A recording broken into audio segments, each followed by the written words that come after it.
दोस्तों, मैं कलकत्ता में प्रैक्टिस करता हूँ। कलकत्ता बहुत सारे कोर्ट है, जैसे हाई कोर्ट, बैंक्शल कोर्ट और बारासात कोर्ट, डिस्ट्रिक्ट कोर्ट है। वो बहुत सारे कोर्ट है। मैं कलकत्ता में प्रैक्टिस करता हूँ और सारे देश से, जैसे राजस्थान, यूपी और बेंगलोर, दिल्ली, बहुत जगह से मेरे पास केस भी आते हैं। और मैं जो प्रैक्टिस करता हूँ वो है बैंकिंग के बारे में। मैं प्रैक्टिस करता हूँ, जैसे कि मान लीजिए आप लोग किसी को चेक का बाउंस हो गया। चेक बाउंस हो जाने पर जैसे जो कंपनी से आप लोन लिए हैं, वो कंपनी आपके खिलाफ केस कर देते हैं कोर्ट में। वो सारे केस ज्यादा से ज्यादा आपको कलकत्ता जो कोर्ट है उस कोर्ट में होता है।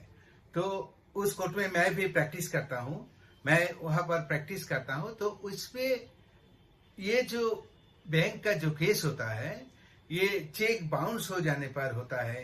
किसी समय जो इंस्टॉलमेंट होता है, इंस्टॉलमेंट भी इंक्रीज कर देता है कंपनी।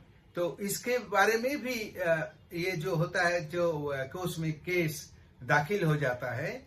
जैसे कि कंपनी कोई इंस्टॉलमेंट कभी भी स्टॉप होता है, उसको बाद में थोड़ा कुछ प्रोसीडिंग्स है, वो प्रोसीडिंग्स के बाद वो बैंक में, कोर्ट में जाके केस कर देता है। और केस कर देता है आपको नाम पर। ये बात तो ठीक है, क्योंकि आप लोन लिए हैं। आप लोन लेने के बाद आप लोन का चुकता करने के आपको जो आप मैंडेट देके रखा है कि फलाना तारीख को आपको चेक आपको खाता में जमा होगा, और वहां से आपको खाता से आपको जो मंथली जो इंस्टॉलमेंट है, वो इंस्टॉलमेंट कंपनी के पास चला जाएगा। यही प्रोसीडियर है।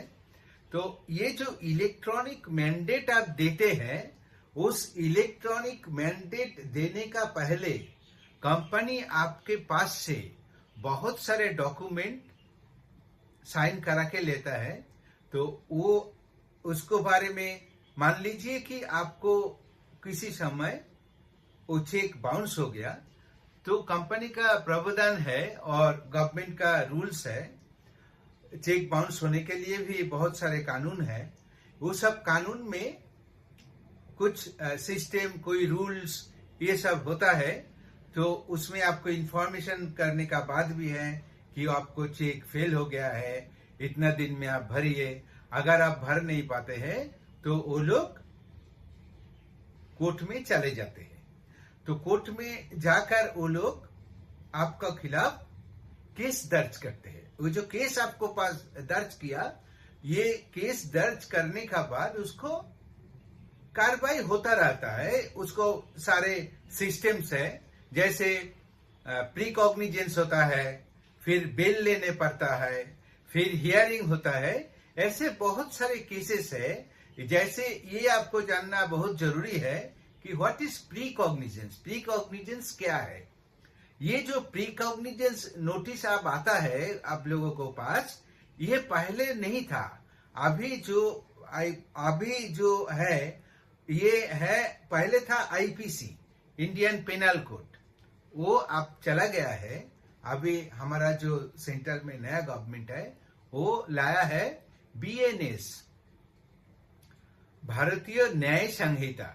इस बीएनएस में एक प्रावधान रखा गया है, आपको खिलाफ कोई अगर केस करता है तो आपको, अगर आप उसमें दोषी नहीं है,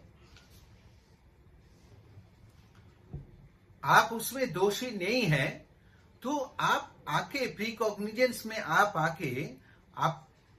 आके आपका आपको जो बेगुनाह को जो बाजे है, वो आप कोर्ट में आप रख सकते हैं। आप बता सकते हैं कि मैं ऐसा कुछ नहीं किया, मैं बेगुनाह हूं, हमारे साथ जो केस हुआ है एक गलत हुआ है। ये बात आप कोर्ट को पास कह सकते हैं, ऐसा कोई बात नहीं है। और ये बोलने के लिए भी सिस्टम होता है। आपको एडवोकेट का थ्रू कोर्ट में जाना पड़ेगा। तो मगर ये आप बोल सकते हैं कि मेरा खिलाफ जो केस हुआ है, वो केस मेरा नहीं है, वो केस वो कोई भ्रम से किया गया है कि दुश्मनी से किया गया है। जो भी आपको बोलना है आप बोल सकते हैं। तो कोर्ट फिर उसको विचार करेगा, विचार करके आप बेगुनाह है, आपको ऐसे केस कर दिया है तो आपको बरी कर दिया जाएगा, आपको छूट मिल जाएगा, आपको साथ कोई केस कोई अन्याय नहीं होगा। ये प्रावधान नया आया है, इसको आपको कोर्ट में बोलना पड़ेगा। अगर आप नहीं आते हैं आते हैं मगर आप बोलते हैं कि हम हाँ ये जो बात वो लोग लिखा है तो ये सच है, मैं ऐसा ऐसा किया है, ये लोन लिया था, ये क्राइम किया था, हमारा चेक फेल हो गया था, तो आपको रियल प्रोसीडिंग शुरू होता है कि आपको जो कार्रवाई होना चाहिए वो कार्रवाई होता है। तो ये जो कार्रवाई होता है तो उसके आप डरिए मत, क्योंकि बहुत सारे जो मेरे साथ है, मेरे साथ वो लोग का केसेस चल रहा है, वो लोग सारे इंडिया से है और जानकारी भी है सबको। मैं उनका संपर्क में होता हूँ और उनको टाइम टाइम पर उनको केस का देखभाल करता हूँ, क्योंकि मैं कलकत्ता में का ही रहने वाला हूँ और कलकत्ता में कोर्ट में ही मेरा केस चलता है। सबको सारे जो इंडिया भर का लोग हैं, जैसे बिहार, उड़ीसा, मुंबई, यूपी, राजस्थान, हिमाचल प्रदेश, बेंगलोर, कर्नाटका, बहुत जगह से मेरे पास केस है। आप किसी दिन बताएंगे आपको कहाँ कहाँ से कौन कौन व्यक्ति का केस है। तो जो भी है तो आप एकदम बेफिक्र रहिए। आप केस के साथ कोर्ट के कोई नोटिस आता है तो उसको रिस्पेक्ट, कोर्ट का रिस्पेक्ट करना बहुत जरूरी है। उनको कार्रवाई में जुड़ा रहना भी जरूरी है। आप चिंता मत कीजिए, आप इसके साथ कोर्ट के साथ, कोर्ट का नोटिस के साथ आप इमीडिएटली उसको कंप्लाई कीजिए, नहीं तो आपको वारंट हो जाएगा। वारंट हो में आपको वारंट लेके घूमना पड़ेगा, ये कानूनी अपराध है। तो ये अपराध में मत जाइए।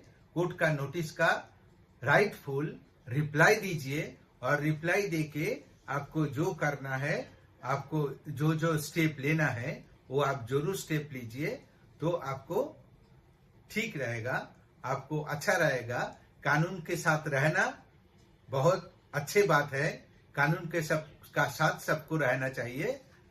जय हिंद, नमस्कार।